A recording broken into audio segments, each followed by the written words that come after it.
દેહ હોય, દેહ દેખાય છે. વાસ્તવિકતા જીવનમુક્ત એમ કહે છે કે એને સદા અખંડ જ્યોતિનું દર્શન થાય છે, એને સદા પરમ જ્યોતિનું દર્શન થાય છે, એવું અંદર વચ્ચે છે. તો આને તો દેખાય નહીં, આને તો દેહ દેખાય. તો દેહને થાય છે એટલે એમ ન કહેવાય કે પરમ ચિદાકાશ પરમ જ્યોતિ અખંડ જ્યોતિ થાય. એ ત્યાં રહેલો છે, અહીં રહેલો નથી. કારણ કે એનું અહીંયા તાદાત્મ્ય કે અભિમાન નથી કહેવા.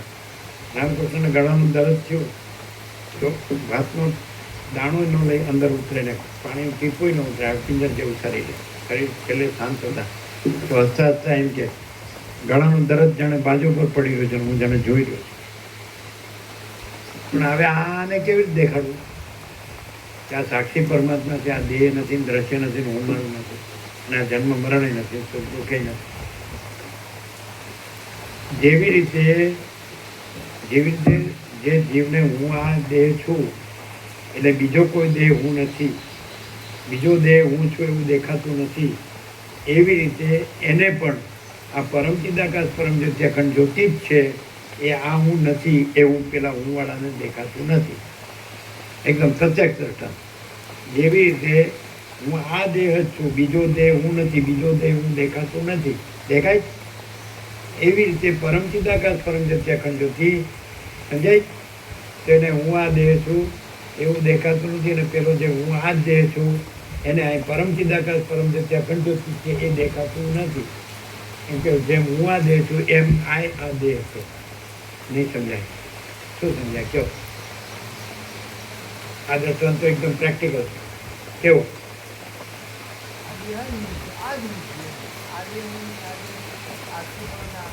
હા, એવી જ રીતે જે વસિત નથી અને પરમ ચિદાકાશ પરમ જ્યોતિ અખંડ જ્યોતિ છે, તો એને પરમ ચિદાકાશ પરમ જ્યોતિ અખંડ જ્યોતિ દેખાતું નથી, એને વસિત દેહ જ દેખાય. જેમ પોતાને હું આ જ દેહ છું, બીજો દેહ નથી, એમ આ વસિત દેહ, આ વસિત દેહ છે. પણ ત્યાં દેહનું તાદાત્મ્ય અભિનિવેશ અભિમાન નથી કે હું આ દેહ છું. નહીં ખ્યાલ આવે. પરમ ચિદાકાશ પરમ જ્યોતિ અખંડ જ્યોતિ જ છે, પણ પેલાને જેને હું આ જ દેહ છું એમ દેખાય છે, બીજો દેહ હું નથી એમ દેખાય છે, એમ એને પાછું આ વસિત દેહ જ છે, અને આ પરમ ચિદાકાશ પરમ જ્યોતિ અખંડ જ્યોતિ નથી. જેમ એને હું આ જ દેહ છું, બીજો દેહ નથી, બીજો દેહ હું એવું દેખાતું નથી, એમ એને વસિત આ દેહ જ છે અને પરમ ચિદાકાશ પરમ જ્યોતિ અખંડ જ્યોતિ છે એવું દેખાતું નથી. નહીં સમજાય? હવે મુશ્કેલ છે.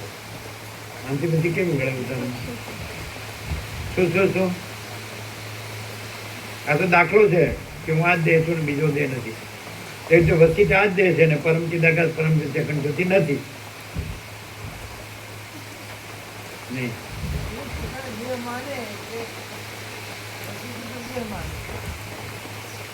અને પછી એમ કે વસિત દેહ છે ને હું પરમ ચિદાકાશ પરમ જ્યોતિ અખંડ જ્યોતિ, હું દેહ છું એ પાકું હોય એ. હવે બેને કેવી રીતે ઓળખવા? વસિત એમ નો કે હું પરમ ચિદાકાશ પરમ જ્યોતિ અખંડ જ્યોતિ છું અને હું દેહ નથી એમ નો કે, અને પેલો એમ કે હું પરમ ચિદાકાશ પરમ જ્યોતિ અખંડ જ્યોતિ. તો કેવી રીતે ઓળખવા બેને? ગમે તે જન્મે ઓળખી છું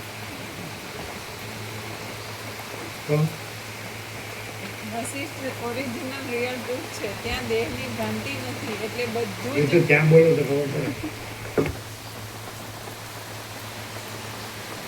એટલે ફિલોસોફી નહીં, થિયરી નહીં, પ્રેક્ટિકલ. અત્યારે અહીંયા આપણે બેઠા છીએ અને માની લો કે આ સભામાં વસ્તી હાજર છે, આપણને મુનિ દેખાય છે અને જ્ઞાની દેખાય છે અને બધાને તત્વબોધ કરે છે વસ્તી, અને આપણે એને દેહ તરીકે જોઈએ છીએ કે ભાઈ આ પરમ ચિદાકાશ પરમ જ્યોતિ અખંડ જ્યોતિ એ તો અનંત છે, વ્યાપક છે. આ તો આટલું ન હોય, આ તો પરિચ્છિન્ન છે અને અપરિચ્છિન્ન સમજે. તો અને એ નો કે હું પરમ ચિદાકાશ પરમ જ્યોતિ અખંડ જ્યોતિ છું ને હું દેહ નથી, નો કે.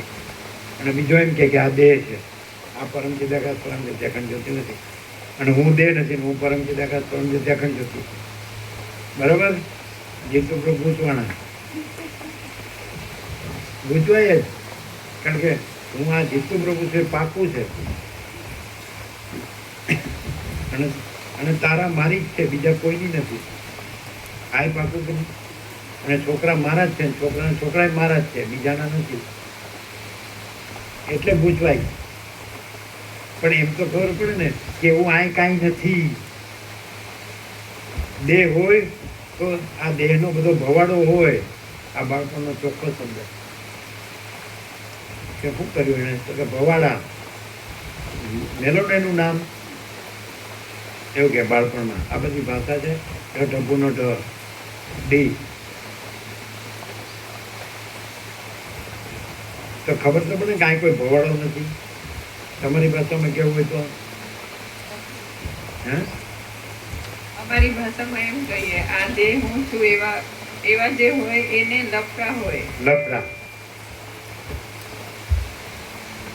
લફડા અને લફડા આ જે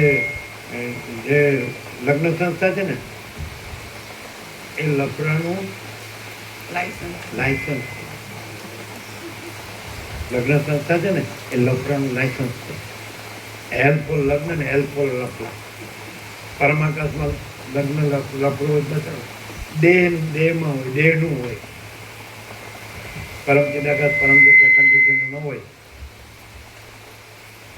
અમે આ જે ડેમોન્સ્ટ્રેશન આપ્યું એની ખબર ન પડે ને કે હું આ દેહ છું, આ દેહ જ છું. એ 7 કરોડ 800 કરોડ જે ગમે જે હોય જેનો હોય એ દેહ હું નથી. આખું છે. તો એવી રીતે ના વસિતા દેહ જ છે. આ પરમ ચિદાકાશ પરમ જ્યોતિ અખંડ જ્યોતિ નથી. એને એનું દેખાય. એને જેમ હું આ દેહ જ છું એમ જ દેખાય, બીજો દેહ હું નથી એમ દેખાય. એ વસિતા દેહ જ છે અને આ પરમ ચિદાકાશ પરમ જ્યોતિ અખંડ જ્યોતિ નથી. હવે વસ્તી એમ ન કે હું પરમ ચિદાકાશ પરમ જ્યોતિ અખંડ જ્યોતિ છું અને એમ ન કે હું આ વસ્તિત નથી. અને પેલો એમ કે હું આ દેહ નથી, હું પરમ ચિદાકાશ પરમ જ્યોતિ અખંડ જ્યોતિ છું. તો બે કેવી રીતે ઓળખાય? ન ઓળખાય. ઓળખાય તો તમે આ નો હો. આ લફરું નો હો. લફરું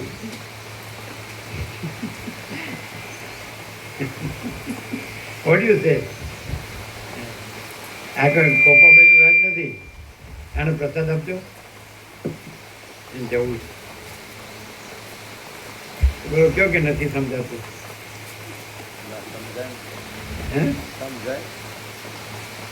આ ગુરુઓ બધા જે સાચા છે, કથાકારો ઉપદેશકો સાચા છે?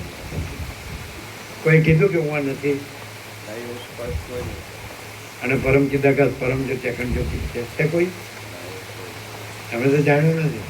હું જગતગુરુ છું, હું શ્રોત્રિય બ્રહ્મનિક છું, હું વેદાંતિ બ્રહ્મદાની છું, હું બ્રહ્મ છું, પરમાત્મા છું અને તું પરમાત્મા છે. બધી ગંદી ગટર ગંગા થઈ ગઈ. ઉઠશે અહીંયા પરમ ચિદાકાશ. જો પરમ ચિદાકાશ સચ્ચા ચોખ્ખા ખુલ્લા પાર પાર. બીજું છે જ નહીં, બીજું થતું જ નહીં. આપો પ્રસાદ. બીજું નથી કોઈ લાવો. ઉભા થઈને સંજય પ્રભુ થયું પછી સેવા લઈ જાય પછી બપોર લઈ જશે ને. એ જયંતિ પ્રભુ ક્યાં ગયા? સંજય પ્રભુ બપોર સેવા લઈ જશે. જો આને આમ ઠેકાણું છે. જોયું? આવું થાય. એ સાંભળ્યું? જયંતિ પ્રભુ બપોર સંજય પ્રભુ સેવા લઈ જશે. એટલે ગણીને પછી સહી લઈ લેજો. એટલે કેટલા જણની તમારે આવી? તમારી પાસે તો 68ની જ છે ને? 70. અચ્છા આપી દેજો. હા 75ની આપી દેજો સંજય પ્રભુને. સહી લઈ લેજો. બરાબર? આ ચોખ્ખું છે કે નહીં? હે વિવેક પ્રભુ એક સેશન બેસે તો પણ સંપૂર્ણ પ્રકાશ છે કે નહીં? આમાં કોઈ જો દ્વૈત રાખીને વિચારવા જશે ને શાંતિ મેળવવા જશે તો નહીં મળે. અને છે જ નહીં. દ્વૈત છે જ નહીં. છે નથી પછી એનો વિચાર એ કરવાનો. ભ્રાંતિ છે. ભ્રાંતિ કાંઈ નથી. અને પરમ શાંતિ જ છે. એ તો છે છે જ. લેવા જવાનું નથી. અને આ રાખો તોય નથી. અને એમાં દુઃખ છે. જો રાખીશું અને મેળવવાનો પ્રયત્ન કરીશું તો દુઃખ સિવાય કઈ ઉપાધિના પોટલા બળતરા પણ એ છે નહીં. પરમ શાંતિ જ છે. એટલે સંજય પ્રભુ કેટલા વાગે આવશે? ત્યાં તો વરસાદ છે એટલે ગાડી લઈને આવશે બપોરે 11 વાગે.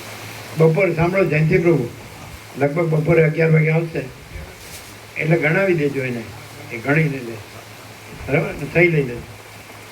75 છે ને, 75 ને લઈ લેજો.